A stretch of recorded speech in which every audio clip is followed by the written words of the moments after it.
Olá pessoal, nova resenha no canal, um pouquinho de tempo sem fazer isso, mas estamos lendo e vocês sabem que aqui a gente é uma comunidade criativa, que tem um clube do livro, uma book club, a gente fala sobre arte, criatividade e empreendedorismo.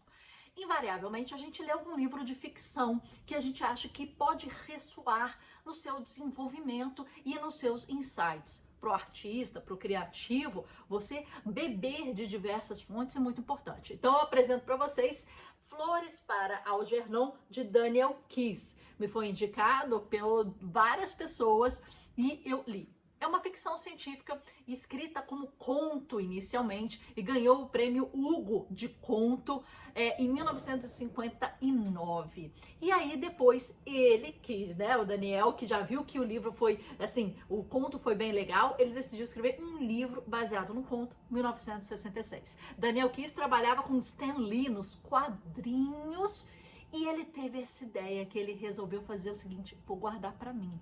Essa ideia achei interessante. Ele dava aula e um dos alunos, que não era tão assim, inteligente, perguntou para ele: se eu me esforçar muito, mas muito, será que um dia, professor, eu consigo ser inteligente?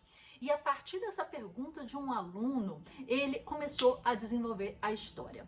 A história aqui, ela é uma ficção científica, mas a ficção científica, ela se limita a ter cientistas que estão desenvolvendo uma nova cirurgia em que faz com que fique inteligente. Então eles começam a fazer o teste com Algernon, que é um ratinho de laboratório que passa por essa cirurgia e fica muito inteligente. E eles vão fazendo esses estudos. E eles querem fazer com um humano, né? E aí escolhem Charlie Gordon, um cara que nasceu com uma doença, né? Que a gente só vê aqui na página 130 e pouco, a doença que ele tem, que é uma doença cognitiva, em que ele realmente tem um atraso, né, de cognição, e aí implica na sociabilidade e muitas coisas. Então, o livro, como é que ele é desenvolvido? E isso traz uma coisa muito interessante. Você vai ver o diário do Charlie. É o Charlie escrevendo os dias e fazendo um relatório para esses cientistas de como ele está percebendo. Então, a primeira coisa, a gente só percebe a visão do Charlie. A gente pode imaginar o que está acontecendo, né? Os tipos de insights do estudo, né? Os insights dos cientistas, né? A evolução, mas a gente sente ali a partir da primeira pessoa escrita ali pelo Charlie. Então, a primeira coisa que acontece, que é um dos livros raros em que a forma é o próprio conteúdo. Porque você vai sentir na escrita, nos erros gramaticais, nas sintaxes, na forma que escreve, né, a evolução do pensamento e da inteligência do Charlie. Então, isso já começa a ser muito interessante. No início, você vai ver que ele tem uma inocência, tem muito erro gramatical, por exemplo, escreve março com 2 S's, não consegue ter a concatenação das ideias, e ao longo que ele vai evoluindo, faz a cirurgia e ele vai evoluindo, você vê uma evolução na forma que ele escreve. E isso sim também vira conteúdo aqui. E é interessante observar. Essa escolha por tipo de narrativa, eu acho que foi muito interessante e muito inovadora também. Eu acho que para a época. E a forma como é que a gente consegue entender em primeira pessoa é como se a gente estivesse lendo os diários, né, de alguém, né? Que descortina muitas coisas do que foi falado na biografia daquela pessoa, mas coloca em primeira pessoa. E aí você vai poder ter as suas interpretações frente ao material original, né? Esse sentimento que a gente tem aqui, que está analisando o Charlie, assim como os cientistas analisam o Charlie a partir dos seus relatórios e os seus escritos. Então, isso é muito importante. Ela traz uma crítica muito grande da forma como os cientistas tratam o seu objeto de estudo, justamente assim, como objeto, e não como pessoas ou animais. Então ali há um espelho entre o Algernon e o Charlie. Eles têm uma relação muito próxima, porque o Algernon espelha o que vai acontecer com o Charlie. E ao saber a evolução do Algernon, o Charlie e a gente já sabe como é que vai ser a evolução inevitável do Charlie. Aqui a gente já vai começar com alguns spoilers. Então, para você que ainda não leu o livro, não quer spoiler, esse é o momento de parar, ok? Combinado? Então, a partir daqui a gente tem uma relação, né, de uma distopia muito íntima, em que essa questão da ficção científica fica somente para esse pano de fundo, né? Houve uma cirurgia, foi feita a cirurgia e tem cientistas analisando os resultados dessa cirurgia. Então, é uma distopia que tem uma natureza muito diferente. É uma tragédia silenciosa, né? É um indivíduo que está desamparado por todos do sistema. Você vê desamparado pela família, você vê desamparado pela ciência, pela educação e pelo trabalho. Você vai ver a evolução do Charlie ali, ele não tendo muita ciência, pela falta de cognição dele, do que acontecia com ele. Ele sofria bullying, mas ele levava isso de boa, ele ria, porque ele nem estava entendendo que o bullying, que estavam rindo dele e não com ele, que era a chacota. Então, a partir do momento em que ele vai evoluindo na sua inteligência, ele vai lembrando fatos e acontecimentos da sua infância, da sua família, de trabalho, de amigos, e vai sofrendo com aquilo, porque ele consegue entender o abuso dessas relações, o maltrato dessas relações, que ele era o palhaço, né? A chacota daquilo. E não estavam rindo com ele, mas dele. E ali ele tem um sentimento de dor. Então, quanto mais ele vai investigando e relembrando, quanto mais ele vai sofrendo. Então, a inteligência dele faz ele conectar pontos, né? Da vergonha infantil, do abandono, da lembrança da mãe, e tudo emerge no Charlie, né? E era vivido com uma ignorância e de uma forma de autoproteção essa ignorância. Mas com a inteligência, essa ignorância acaba e esse escudo de autoproteção criado por essa ignorância acaba.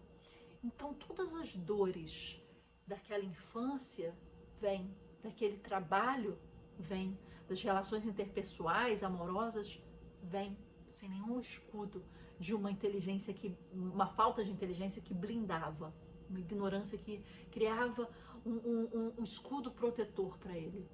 Agora ele sabia. E aí ele tinha que entender como ele ia reagir a isso, porque ele nunca teve acesso a esse entendimento e a esses sentimentos.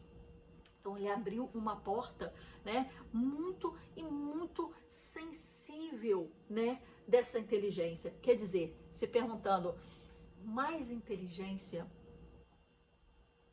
é mais clareamento de ideias ou é mais dor?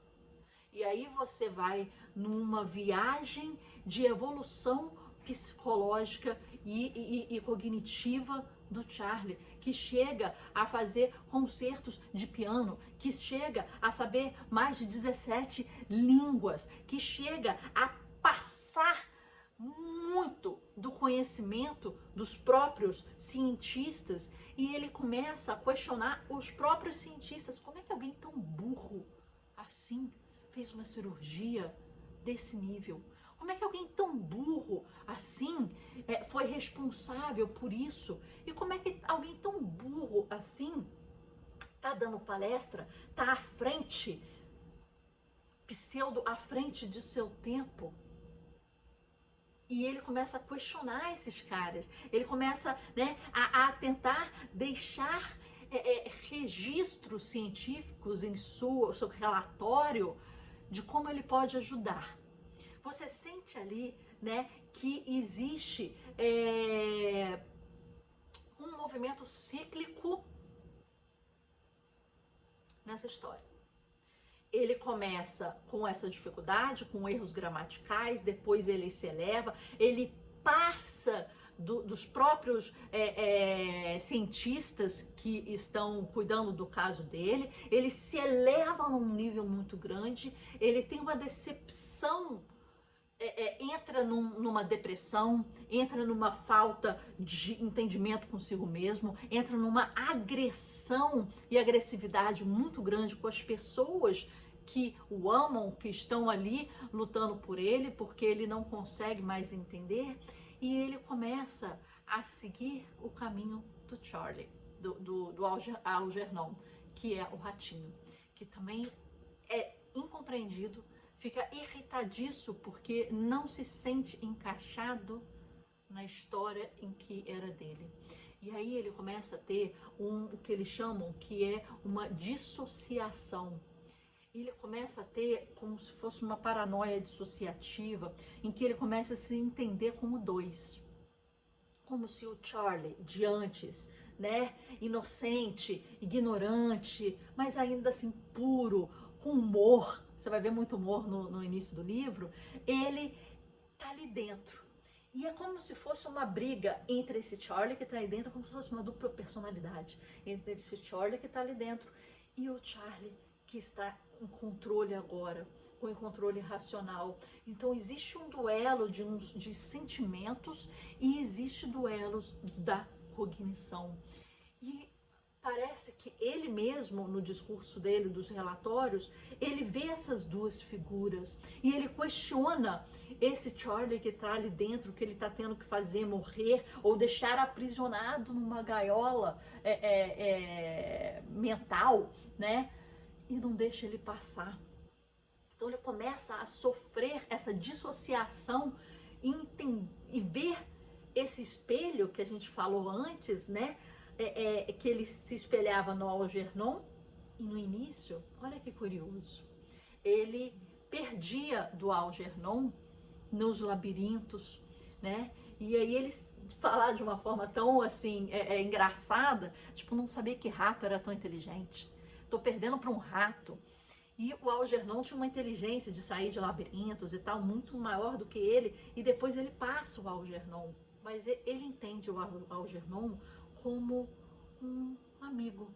E ele é uma amizade mais tocante da literatura científica ficcional. É uma amizade que eles não conseguem se comunicar por palavras, mas se comunicam, que eles entendem verdadeiramente um e outro, e um sabe que é reflexo do outro, um sabe que é espelho do outro, um sabe que os destinos estão entrelaçados e são comuns e não há saída, né? Até que a última frase do livro, ela fala, né? Não se esqueça de colocar flores para o Algernon, que pode ser entendida aí também como uma grande súplica, que também é não se esqueça de mim. Não se esqueça de colocar flores para mim. E ele entende ao final o que vai acontecer com ele. Ele fica muito irritado, ele chega numa coisa de raiva, ele chega numa coisa, né, de isolamento, e ele quer deixar uma marca. Sabe aquele sentimento? Eu sei o que está acontecendo.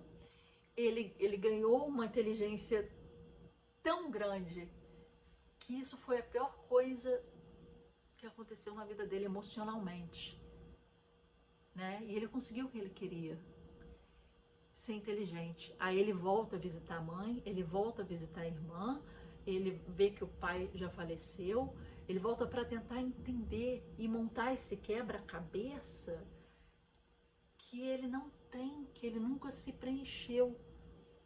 Mas mesmo assim, voltando, e esse descolamento de tempo muito grande, Charlie começa o livro no início do ano, ele com 32 anos.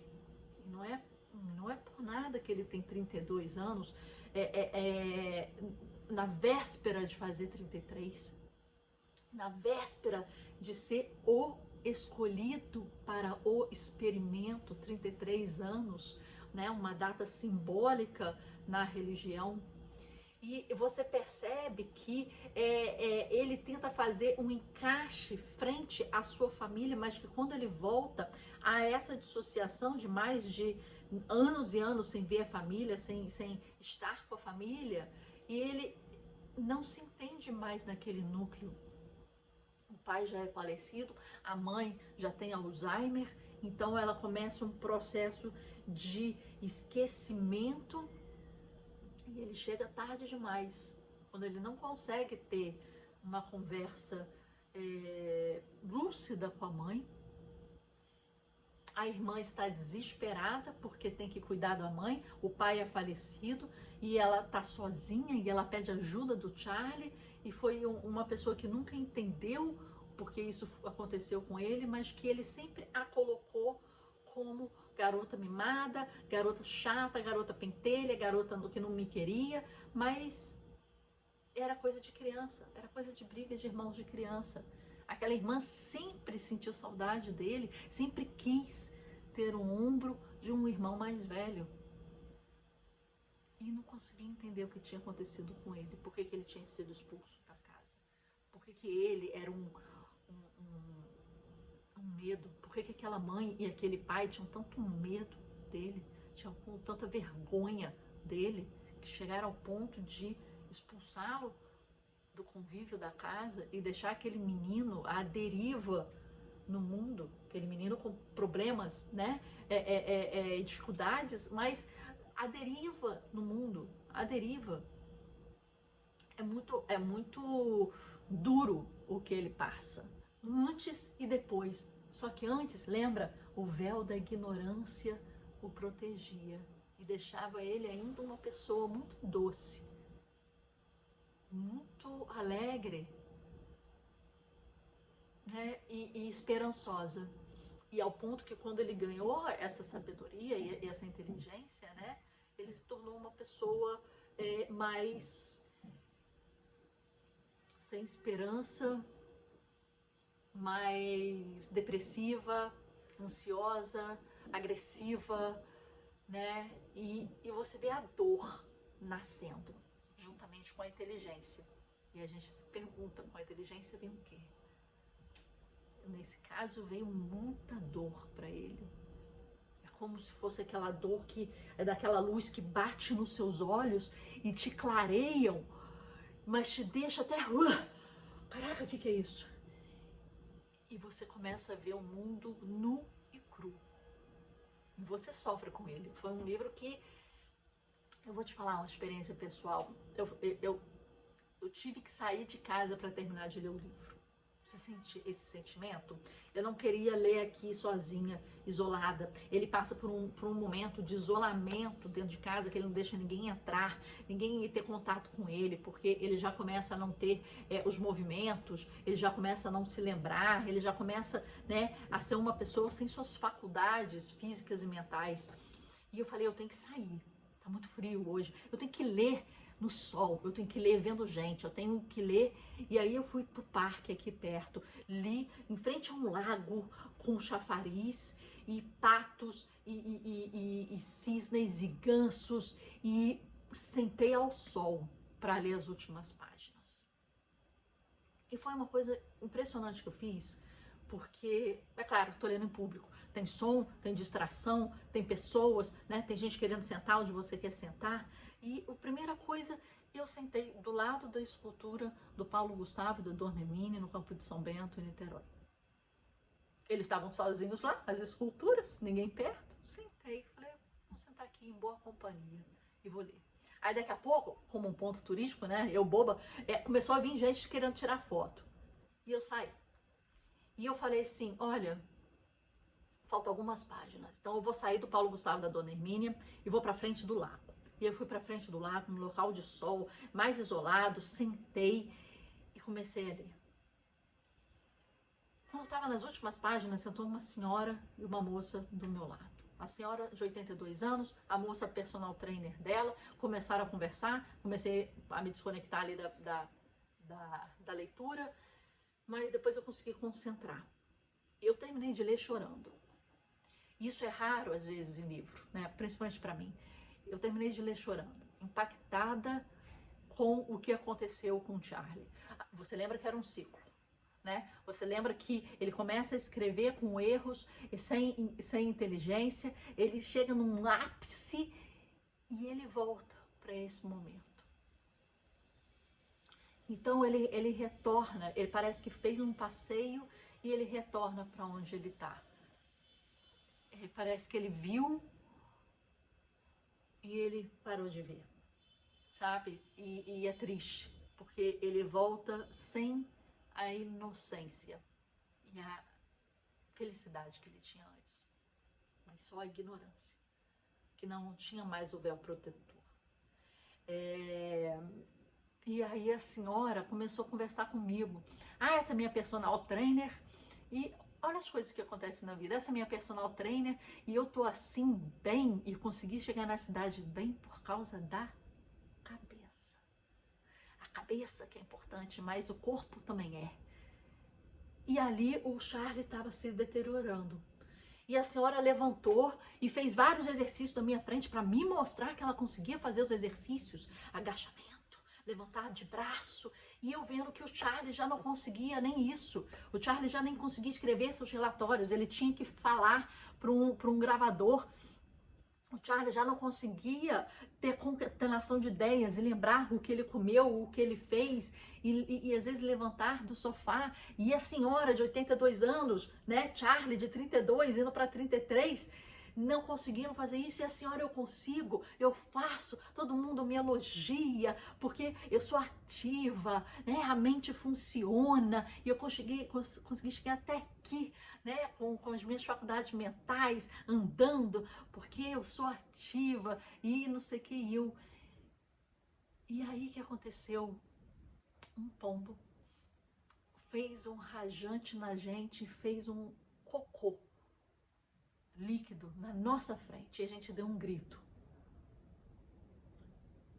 No momento em que Charlie decide desistir, se isolar. E a gente grita, e a gente fala, nossa, foi por pouco, né? Esse pássaro aqui, a gente fica observando que por pouco estaríamos cagadinhas, sujas, como alvo, né? Escolhido ali. E o pássaro subiu e se escondeu numa árvore, quase que acima da gente. E ela falou assim, o segredo está aqui.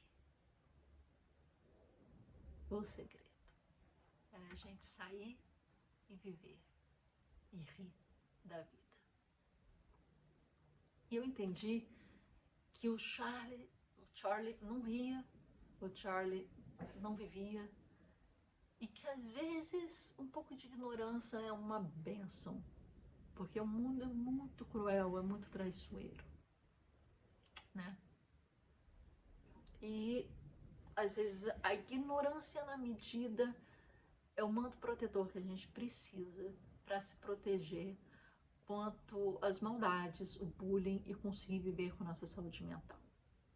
Conseguir viver bem, com bem-estar mental.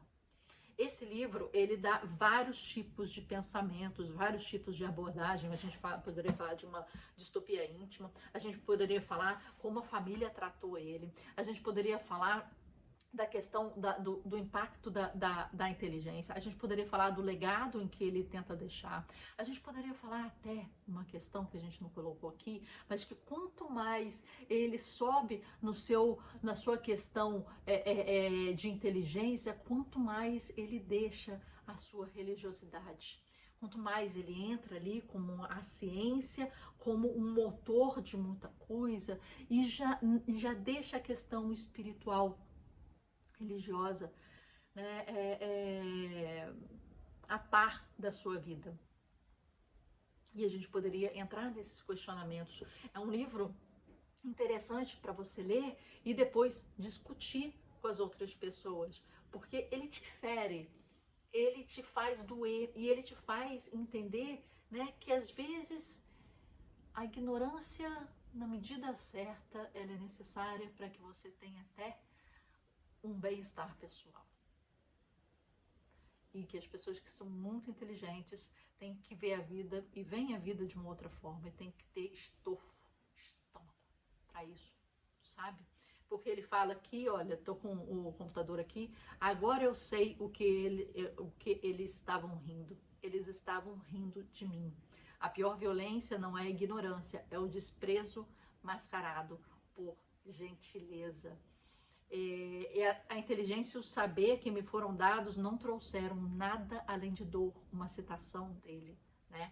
O conhecimento como espada de dois gumes, é uma das interpretações. E aqui, a maioria dos críticos contemporâneos, eles veem as flores para Algernon como um tratado poético sobre a empatia radical, né? A maior tragédia do Charlie não é a perda da inteligência, mas a constatação de que ele foi sempre invisível, inteligente ou não.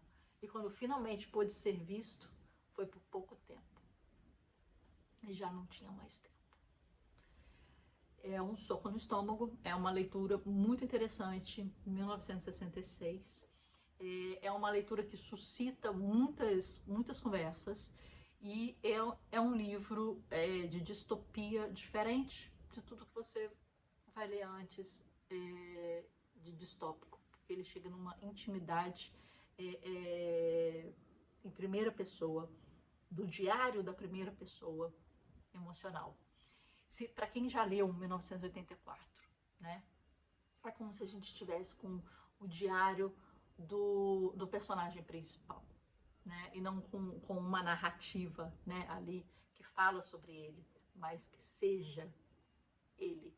E você tem aqui o Charlie em primeira pessoa, como se fosse um amigo seu, falando, olha, tem um pouco tempo. Use a sua ignorância para o bem. Use a inteligência para o bem. E deixe registros de uma vida potente que possa ajudar o outro. É isso. Para quem já teve pessoas na família com Alzheimer, ou com pessoas assim, eu acho que as pessoas conseguem fazer uma referência cruzada aí com o que aconteceu com o Charlie.